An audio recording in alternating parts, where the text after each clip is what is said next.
Episode की शुरुआत वहीं पे होती है जहाँ पे खत्म हो चुकी थी।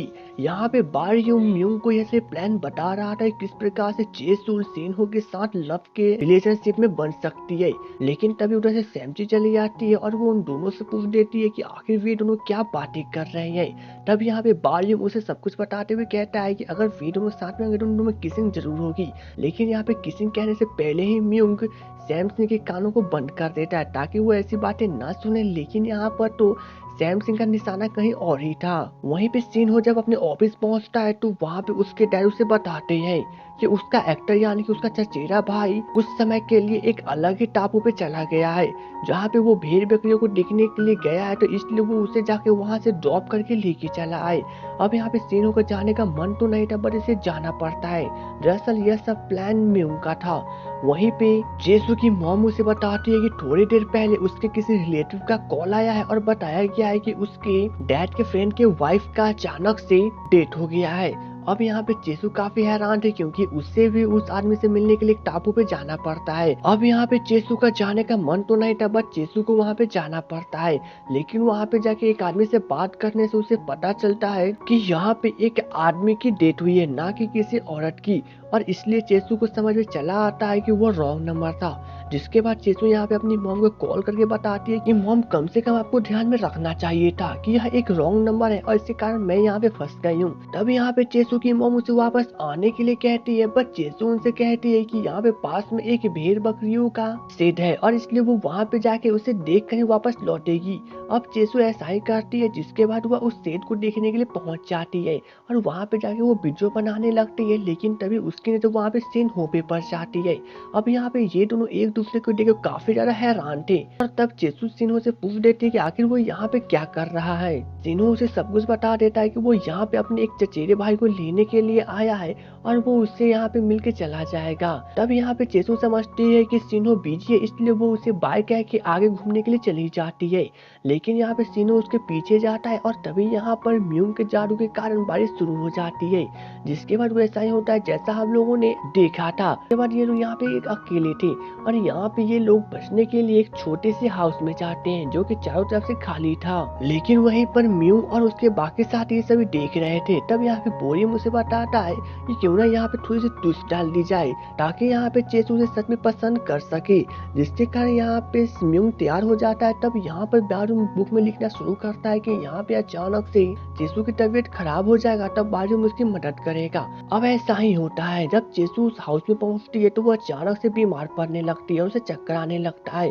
अब सिन्हो उससे पूछता है कि आखिर उसे क्या हुआ है। तब चेसू उसे बताती है कि वह बस उसकी मदद करे और 911 पे कॉल करके उसे हॉस्पिटल में लेके जाए। अब थोड़ी देर के बाद हम लोग इन दोनों को हॉस्पिटल में देखते हैं जहाँ पे डॉक्टर उसे बताते हैं कि इसे बस चक्कर आने के कारण ये बेहोश हो गई थी। और तभी यहाँ पे सिन्हो के कजन का कॉल चला आता है और वो उससे पूछता है कि आखिर वो कहाँ चला गया। वो उसका उस वक्त से इंतजार कर रहा था। अब चेसू इस बात को सुन लेती है इसलिए वो सिन्हो से कहती है कि वो बिल्कुल ठीक है इसलिए वो जा सकता है। जिसके बाद सिन्हो यहाँ से जाने लगता है। लेकिन वहाँ पे म्यू यह सभी घटना को देख रहा था। लेकिन म्यू अभी भी संतुष्ट नहीं था क्योंकि वो चाहता था कि जैसे चेसू ने अपनी डायरी में लिखी थी उसकी लाइफ उसी प्रकार से चले और इसलिए यहाँ पे म्यू फैसला कर लेता है। जिसके बाद वो हॉस्पिटल पहुँचता है जहाँ पर सिन्हो वहाँ से जा रहा था। अब थोड़ी देर के बाद जब चेसू अपनी आंखें खोलती है तो म्यूंग जैसे उसके सामने ही खड़ा था। अब चेसू अचानक से डर जाती है और वो उसे पूछ देती है कि वो यहाँ पे क्या कर रहा है। तब म्यूंग यहाँ पे बहाना बनाता है कि वो यहाँ पे अपने एक रिलेटिव से मिलने के लिए आया था और जब उसने उसे हॉस्पिटल में देखा तो वो चेसू से मिलने चला आया। अगर चेसू को कोई भी मदद चाहिए तो वो म्यूंग को बता सकती है। लेकिन चेसू मना करती है और तभी अचानक से चेसू के पेट से गुड़ की आवाज आने लगती है। अब यह आवाज सुनने के बाद तो खुद चेसू काफी शॉक्ड हो जाती है और तब म्यू समझ जाता है कि वो भूखी है। इसके बाद म्यू उसे अपने साथ डिनर करने का ऑफर देता है। अब चेसू तो भूखी थी इसलिए वो उसके साथ चली जाती है। अब जाने के वक्त यहाँ पे चेसू काफी अजीबोगरीब तरीके से हंस रही थी क्योंकि उसे विश्वास नहीं हो रहा था कि वो ऐसे टापू जैसी जगह पे भी कभी आ सकती थी। जिसके बाद ये लोग यहाँ पे बैठ कर लंच करते हैं और यहाँ पे इन दोनों में थोड़ी मोड़ी बातें होती रहती है। अब थोड़ी देर के बाद जब चेसू बाहर निकलती है तो यहाँ पे अचानक से स्नोफॉल हो रहा था। दरअसल यहाँ पर चेसू ने अपनी डायरी में ऐसा ही कुछ लिखा था और यह सब म्यू अपनी शक्तियों से कर रहा था। यहाँ पे तो जब चेसू म्यू को स्नो के बीचों बीच देखती है तो वो पूरी तरह से हैरान हो जाती है और वो उसकी तरफ देखी जा रही थी। लेकिन थोड़ी देर के बाद अब ये लोग हाईवे के किनारे के रेस्टोरेंट में पहुंचते हैं, जहाँ पे मियोंग उसे बताता है कि वो कुछ सामान लेने के लिए रेस्टोरेंट के अंदर जाएगा तो चेसू यहीं पर खड़ी रहे।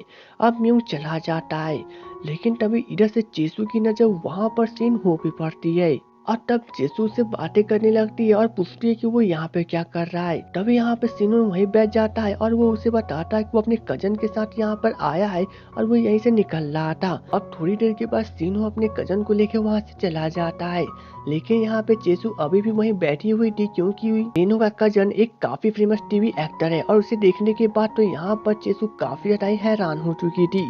बट वहाँ पे मियोंग उसी की तरफ देखिए जा रहा था क्योंकि वो बच्चों की तरह वहाँ पे बैठी हुई थी। अब सीन नेक्स्ट डे पे जाता है, जहाँ पे सिन्हो अपने हाथों में गुलदस्ता और मिठाई लेकर चेसू की कॉफी कैफ पे पहुँचता है, जहाँ पे वो किसी मिस यांग से मिलने के लिए आया था और यहीं पर मियोंग और बायूम बैठे हुए थे। दरअसल ये इन दोनों का ही प्लान था। अब यहाँ पे सिनो कॉफी कैफ के अंदर जाता है, बट यहाँ पे उसकी एक छोटी सी गलती के कारण जिस बुक पर मियोंग ने उसकी डेस्टिनी को लिखा था उस बुक पर कॉफी गिर जाती है। अब मियोंग यह देखने के बाद तो हैरान हो जाता है क्योंकि अब डेस्टिनी में काफी सारे हेरफेर हो सकते हैं, लेकिन यहाँ पर सिनो इस पे ध्यान नहीं देता है और वो चेसू की मॉम के पास पहुँचता है, जहाँ पे वो उनसे कहता है कि वो मिस यांग से मिलने के लिए आया है क्योंकि उनकी टीम के डायरेक्टर ने उसे भेजा है। अब यहाँ पर चेसू की मॉम तो बहुत ज्यादा खुश हो जाती है क्योंकि वे ही मिस यांग थी और उन्हें लगता है कि वो उनसे मिलने के लिए आया है। अब यहाँ पे तो वो बहुत ज्यादा खुश हो जाती है और वो उससे कहने लगती है कि क्या वो उन्हें प्रपोज करने के लिए आया है।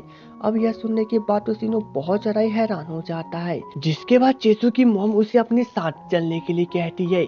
अब यहाँ पे चेसू की मॉम सिन्हो को अपने घर पे लेके आती है, बट यहाँ पे सिन्हो अपने ही छात्रा को यहाँ पे देख के काफी ज्यादा हैरान हो जाता है। अब जब उधर से चेसू बाहर निकलती है तो यहाँ पे सिन्हो उससे दिखने के बाद तो हैरान हो जाता है, बट यहाँ पे चेसू उससे ज्यादा हैरान थी क्योंकि वो नाइट ड्रेस में थी और इसलिए वो वहाँ से भाग के अपने कमरे में चली जाती है। अब सिन्हो यहाँ पे समझ जाता है कि जरूर चेसू उनकी ही बेटी है, लेकिन यहाँ पे चेसू खुद बहुत ज्यादा हैरान थी कि वो यहाँ पे क्या कर रहा है। जिसके बाद चेसू अपने ड्रेस में एक्सचेंज करती है और वो सिन्हो के पास पहुंचती है और उससे कहती है कि यहाँ पे उसकी मॉम को बहुत ज्यादा ही काम है तो क्यों ना फिर कॉफी कैफ में चल के बातें करे। जिसके बाद ये दोनों कॉफी कैफ पहुंचते हैं और यहाँ पे चेसू ने बताता है कि वो मिस यांग से मिलने के लिए पहुंचा हुआ था क्योंकि उन्होंने जिस ड्रामा के स्क्रिप्ट को लिखा था वो बहुत ज्यादा इंटरेस्टिंग था, उसे कंपनी को बहुत ज्यादा पसंद चला आया है। लेकिन यहाँ पे सिन्हो को क्या पता कि चेसू ही मिस यांग है क्योंकि वही ड्रामा को लिख रही थी। अब यहाँ पे जब सिन्हो फिर से बायू और मियोंग को देखता है तो वो बहुत ज्यादा हैरान था और इसलिए वो उसके पास जाकर उससे पूछता है कि थोड़ी देर पहले जब वो रेस्टोरेंट के अंदर आया था तो उसने यहाँ पर के बुक्स पर अपने नाम लिखे हुए देखे थे। जिसके बाद वो मियोंग की किताब को लेकर अपना नाम को ढूंढने लगता है, बट यहाँ पे तो मियोंग तो अपनी शक्तियों से उस किताब के सभी नाम को मिटा देता है। तब यहाँ पे मियोंग उससे पूछता है कि आखिर वो बिना पूछे किसी और की किताब को कैसे छू सकता है और इस बात से नाराज होने का नाटक करके मियोंग वहाँ से निकल जाता है। जिसके बाद यहाँ पर बायू और मियोंग एक लिफ्ट में पहुँचती है, लेकिन तभी उधर से चेसू खुद चली आती है और वह मियोंग से कहने लगती है कि उसके पास उसका पिंक डायरी है और वो पिंक डायरी उसे वापस चाहिए। तब यहाँ पे मियोंग उसे झूठ बोलता है कि वो पिंक डायरी उसके पास ही है, लेकिन वो यहाँ पे नहीं बल्कि एक पुराने घर पर है और वो कभी कभी अपने पुराने घर पे जाता है। अब यहाँ पे चेसू बहुत ज्यादा गुस्सा हो जाती है क्योंकि उसे लगता है कि जरूर मियोंग ने उसके बुक्स को पढ़ा होगा। जिसके बाद वो उससे उसका नंबर मांगती है ताकि वो उसे कॉल कर सके, लेकिन बाद में उसे बाहर लेके आके बताता है कि मियोंग कोई भी मोबाइल का यूज नहीं करता है और इसलिए वो चाहे तो वो लेटर भेज सकती है या फिर वो बारियों का मोबाइल नंबर ले सकती है। और तब यहाँ पे चेसू बारियों का मोबाइल नंबर ले लेती है, बट यहाँ पे मियोंग वापस चला आता है और वो चेसू की डायरी की एक कॉपी बना लेता है क्योंकि अब वो कोई रिस्क नहीं लेना चाहता है। और चेसू ने जैसा जैसा अपनी स्टोरी के बारे में अपनी डायरी में लिखा है अब उसकी लाइफ उसी प्रकार से वो चलाना चाहता है। तब यहाँ पे तो बारियों बहुत ज्यादा हैरान हो जाता है क्योंकि चेसू ने अपनी लास्ट के लाइन में ये लिखा था कि वह एक ऐसे लड़के से मिलना चाहती है जिससे के साथ वो अपनी लाइफ की स्पेंड कर सके। और वो उसके साथ बाहर जाना चाहती है, बट अचानक से उसकी एक एक्सीडेंट हो जाता है जहाँ पे वो मर जाती है। और यहाँ पे म्यू अपने बुक्स में ऐसा ही लिख देता है। दरअसल यहाँ पे चेजू ने जो पिंक डायरी में लिखा था वो सिर्फ और सिर्फ उसकी एक काल्पनिक बातें थी, जो कि वो अपने बचपन की फ्रेंड में एक टीवी सीरियल देख देख के लिखा करती थी, क्योंकि वो उसकी पसंद थी। बट यहाँ पे म्यू इस बात को नहीं समझता है, और इसलिए यहाँ पे तो बारू बहुत ज़्यादा ही हैरान हो जाता है, क्योंकि म्यू इतने कड़े कदम उठा रहा है, वो भी सिर्फ और सिर्फ चेसू की लाइफ को अलग बनाने के लिए, क्योंकि यहाँ पे जब चेसू नहीं रहने वाली है।